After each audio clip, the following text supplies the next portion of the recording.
Stay tuned as Musk has just revealed Tesla's mobile phone. With the Tesla Model Pi phone. Elon Musk just revealed why Tesla's phone Pi. The Tesla Smart Model Pi is a smartphone that will revolutionize the cell phone industry. For the past couple of months, there have been headlines, videos, and a whole mix of media content flooding Tesla Twitter and YouTube about a rumored Tesla smartphone called the Pi phone. We made this video to showcase why I believe this is a bogus rumor. The three main reasons we'll discuss are the future of smartphones, and then we'll go through the claims made in these videos and discuss Neuralink in further detail. In September 2020, similar rumors surfaced saying that Tesla was working on developing a smartwatch. This idea started because of a leaked document. Recently, an application with the FCC has grabbed some attention as it suggests that Tesla is interested in wearable smartwatch technology. Here's what the document says. The Explorer Technologies AS, the undersigned, hereby authorizes Mr. Wu Zhu Wen from Shenzhen Bailin Technology Co. Limited.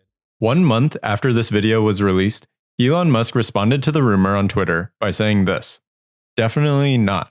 Smartwatches and phones are yesterday's technology. Neuralinks are the future."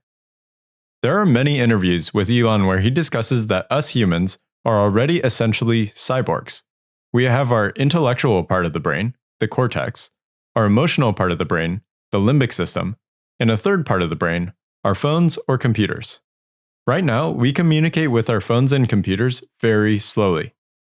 When we want to search something on Google, we have to think about what information we're looking for, then open our browser, plan the search in a way that Google can comprehend, and then type it with our two thumbs. In the coming future, this third digital layer of our phones and computers will communicate more quickly with the other parts of our brains. This is the future that Neuralink is building towards. In Elon's latest public interview, he discusses this again. And we're already, at this point, partially a cyborg. We're de facto sort of a cyborg in that our phones and computers and applications are a digital extension of ourselves. At this point, like if somebody leaves their phone behind, it's like missing limb syndrome. You know, like the phone is almost like a part of you. This is why Elon is saying that smartwatches and phones are yesterday's technology and Neuralinks are the future. Now moving on to these Tesla Pi phone ideas. They make unsubstantiated claims throughout this entire video, but this is the one that boggles my mind the most. The iPhone charges through a port or wirelessly, with complaints rampant about how slow the latter is compared to other flagship phones. While wireless charging has not been confirmed for the Pi phone, it will include embedded solar panels so that you can charge it with power from the sun, rather than waiting to get where you can find a socket. That is not difficult for Tesla to achieve, as it has a solar panel production facility. Really? A Tesla phone that has solar charging? Number one, look how ugly this render looks. Would Tesla ever add something that ugly onto their products?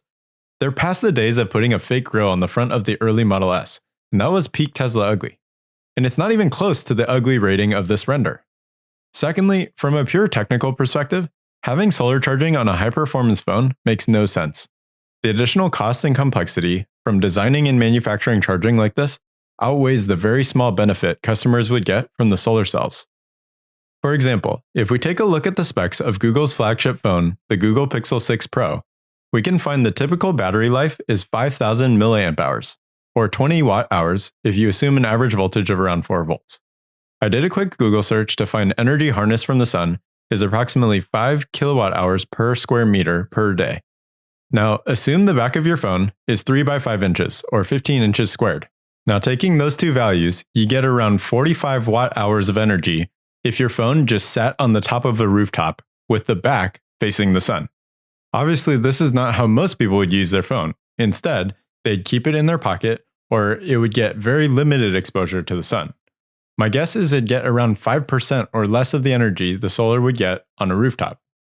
Now, I pulled the 5% number out of my behind, so go ahead and roast me in the comments if you disagree. But assuming that 5% makes sense, you do 5% times the very conservative 45 watt-hours that you'd produce, and you get around 11% of the battery energy storage capacity. Now, consider the additional weight of the solar cells, the uglier design, the increased difficulty and cost to manufacture, in exchange for around 10% battery on a very ideal day. This is one of the reasons we have yet to see Tesla include solar charging on any of their vehicles. Up to this point, the technical advancements in harnessing solar energy with solar cells doesn't justify adding them. Now, this could certainly change in the future, as Tesla seems to have teased a solar charging option for the Cybertruck, but I think it's unlikely that we'll see solar charging for phones anytime soon. Another claim that is not quite accurate is later in this clip. The third contributor to the Pi phone's ecosystem is Neuralink. Many people, including experts, become squirmy when it comes to implanting chips in the human brain. However, Musk is only trying to help. Neuralink has trialed its tech in pigs, which read and displayed signals from the animal's brain in real time as it moved about. It has also been tested in a monkey, enabling it to play a ping-pong match with its mind. Musk claims the technology has been tested not to harm the animals while implanted and be safely installed and removed from the skull. Neuralink plans to start human trials next year.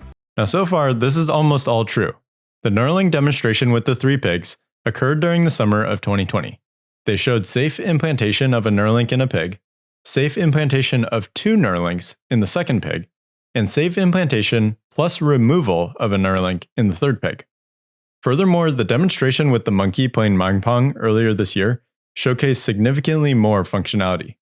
Here's the part of the Tesla Pi phone video that I believe is not accurate. The Pi phone has integration with Neuralink 2, as the technology can beam signals from the brain to the phone wirelessly. This means users can control the phone with their mind without physically touching it. The Model Pi phone is powerful enough to interpret the signals from the brain and convert them into a language that humans will understand. No other phone can do this presently. Armed with this extensive ecosystem, the Tesla Model Pi phone will dominate the world. There's no real concrete evidence for this rumored phone. Saying that a Neuralink can beam signals from the brain to a Tesla phone wirelessly is not specific at all.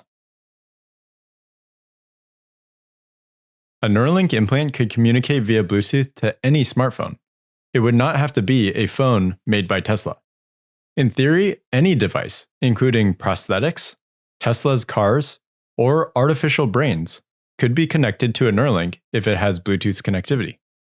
Here's a clip from the Neuralink monkey mind pong demonstration that supports my point.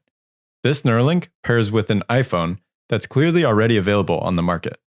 We can interact with the Neuralinks simply by pairing them to an iPhone, just as you might pair your phone to a Bluetooth speaker. The Elon Musk founded company Neuralink is working on creating high-bandwidth brain-machine interfaces. These devices will enable faster information flow between our brains and computers. In other words, instead of having to use our 2 thumbs to type on our phones, we'll just be able to think about what to type or say, and the phone will receive the input. If we could use computers without having to move our hands, you can imagine how life-changing this technology could be for people who are paralyzed. In a blog post released with the monkey mind pong demonstration, Neuralink writes, "We intend to use the link to help improve the lives of those with neurological disorders and disabilities in other ways. For example, for people with paralysis, the link could also potentially be used to restore physical mobility."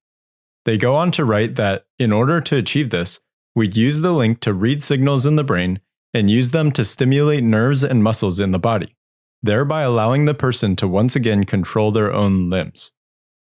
Given the facts shown and the prior comments made by Elon Musk, I believe it's unlikely Tesla will release a phone. If you enjoyed this video and are curious about Neuralink, check out our latest Neuralink news update video here on the screen. Thanks for watching.